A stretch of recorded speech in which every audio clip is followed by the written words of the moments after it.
Nimad, could you start by telling us what was life like for Darfuri women before the attacks began? The life of Darfuri women, I can say along the history and until before the beginning of the crisis in Darfur, Darfuri women were well respected, and a woman in Darfur is the center of the family, and women are center of our society. Several times people when speaking about women issues, they're saying women are the half of the society. I can tell, and I'm telling them that in Darfur, women are like more than half of the society because of their involvement in different activities. Women are mothers, sisters, and caretaker for our families. And they are doing, working in agriculture, working in construction, like contributing 75% to the income of the families. And they were well respected and protected.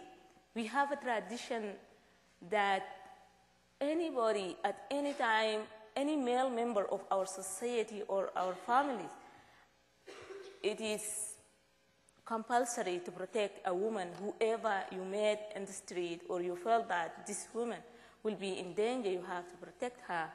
And at that moment, we have that famous saying that say, a woman has no enemy. And it was true. Like, a woman could go in at midnight and feel safe and secure. But this is no longer the case. The crisis have turned our life upside down in Darfur. And the war in Darfur actually is being fought in women's bodies.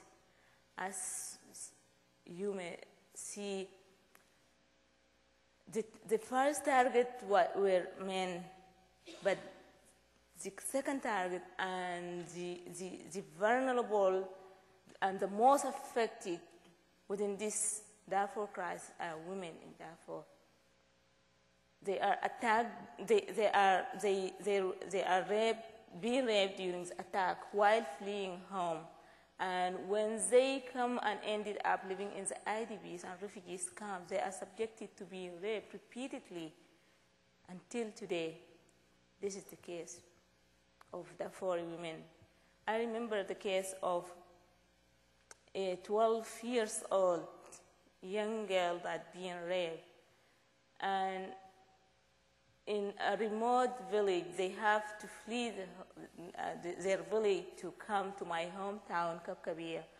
Her name is Mariam. And her mom's family, her father was killed in the same day.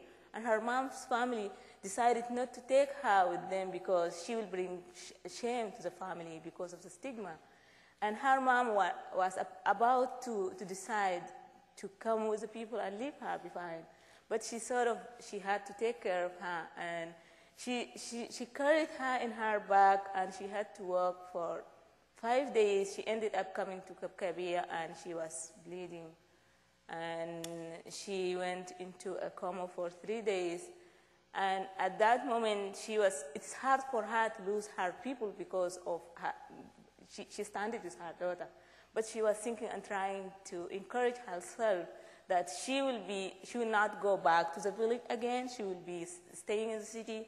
She will take her daughter to be educated, and so they can be able to support themselves. When she brought her into the hospital, she was need to transfer blood to her so that she can undertake surgery.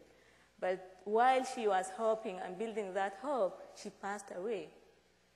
And she went crazy from that time, and she continued repeating that story and telling people. They didn't leave her alone. The Sudanese army and security, they arrested her because they don't want her to tell people that horrible story. This is just one of the single story, but there's millions of these stories. that currently going on in Darfur.